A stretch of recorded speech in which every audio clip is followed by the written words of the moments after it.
And who knows when the Greens will make their decision about whom their next leader is after Adam Bandt lost his seat. And geez, didn't this weekend people just stop me in the street to express their grief? Well, that race seems to be a three-way one between Sarah Hanson-Young, who would be the person who spent the most time in the parliament, Mehreen Faruqi, who, remember, if you attack her, anything is racist. Same way, Sarah Hanson-Young. I can show you the book where she even calls out people like me for commenting about her at all, that they are sexist. And, of course, the super woke, super lefty current Deputy Leader from Queensland, Larissa Waters. Now, I'd love to be able to tell you what any of these people had to say about their pitch, or if any of these people are actually confirming that they are running to be the leader of the party. But guess what? The party that claims to be the most connected to the people, the most down with democracy, the ones who constantly have mass meetings of their party, guess what? Duck egg. Nothing. Zero. Tumbleweed.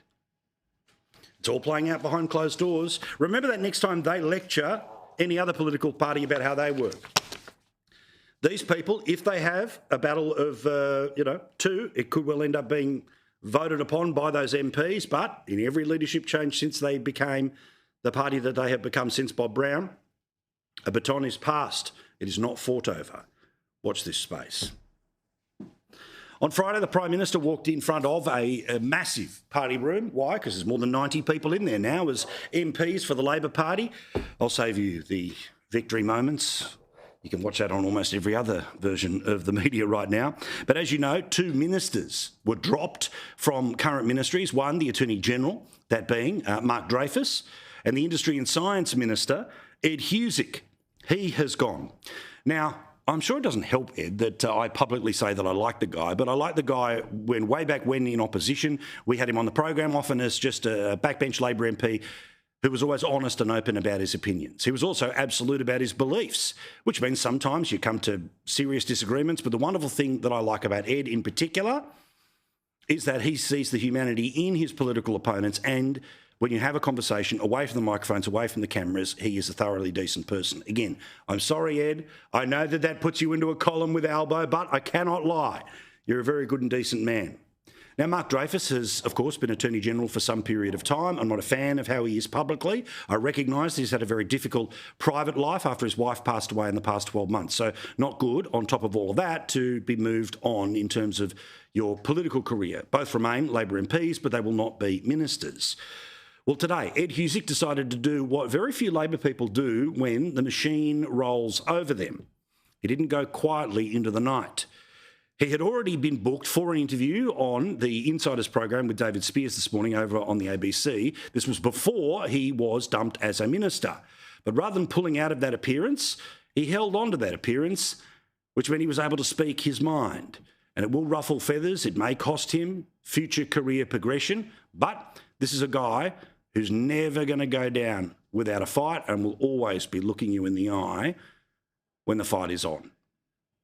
We've had sort of barefaced ambition and a Deputy Prime Minister wield a factional club to reshape the ministry.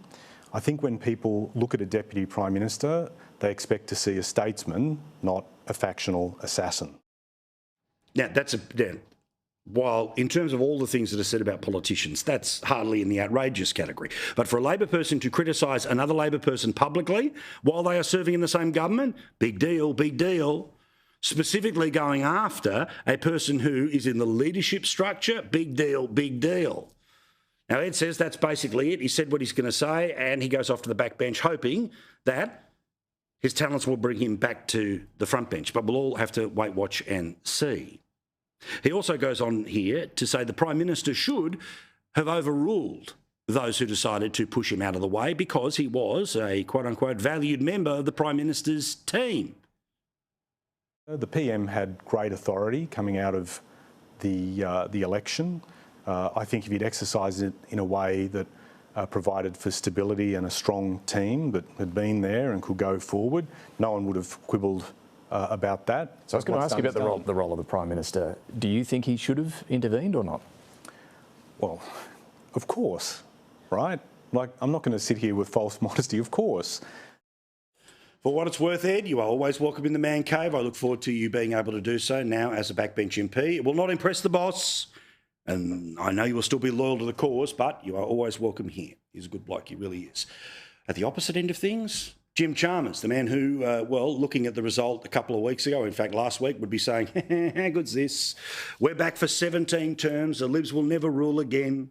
We've got them all locked in, which means I'm eventually going to take over as leader, but that's okay. I'm not in a rush because Albo's going to be there for 5 elections, and I can be there for 5 elections. So he's out and about telling anyone who'll listen this weekend that he needs more than 2 terms to fix the economy. So already banking on another election win after this one. I'll be honest, this is the sort of stuff that people think is a little bit egotastic, a little bit, into one's own supply. However, no one can pretend that 40 is a much smaller number than 90. And even if there's, 10 seats that are dropped at the next election, and why would they? Who knows? That still puts them into a majority plus 4. So, okay, they lose 20. Guess what? A long way from a change. So Chalmers thinks basically, okay, I'm going to be the Costello to this bloke's Howard. But I won't do what Costello did, which was constantly run down Howard. I won't find a way to throw the leader under the bus. I will be his best mate right up until the end, whenever that end will be, either by the politicians or the people's choosing. Well, I tell you what, I know we're not allowed, as those that didn't vote for the government, to criticise the government in any way, shape or form, because if we do, well, of course, we're fighting culture wars, or we're speaking from 100 years ago, or all that other passive-aggressive rubbish. No, free country, we can still speak against power. Believe it or not, it is okay. Just a couple of little pieces of information that were happening in the Australian economy that clearly didn't affect the election, but are an example that while, yes, they're going to say we've turned the corner, and clearly the majority of Australians believe that we have turned the corner, that we're not all the way around the corner yet. Again, from that far right-wing think tank, what is it, the Australian Bureau of Statistics? All household types saw rises in quarterly cost of living costs in the March quarter. That's according to the Bureau of Statistics. Little stuff like health, housing and food were main contributors to higher living costs. The acting head of prices and statistics says that the rise in pharmaceutical products, medical and hospital services, electricity, but I thought that had gone down. No, that's apparently what the majority of people believe, along with fruit and vegetables, have contributed to higher living costs for all household types this quarter. Households with government payments, i.e. those who need welfare and get welfare the most, guess what? They saw the largest rise in their cost of living, yet they kept voting for the same people.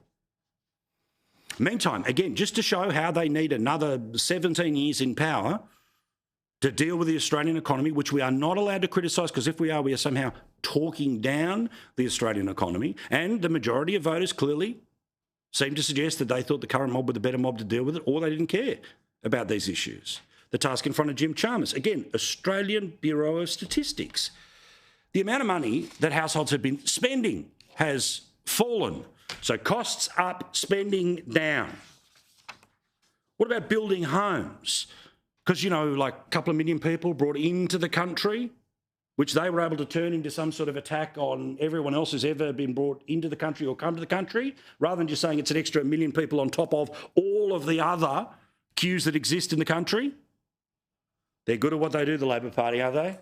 Well, guess what? The number of houses being approved, that also fell. The total number of dwellings fell 8% and a bit in March. Shh, nothing to see here. What, 2 million people into the country via immigration, just 15,000 houses approved in 3 months. Nothing to see here. Thanks for voting for us.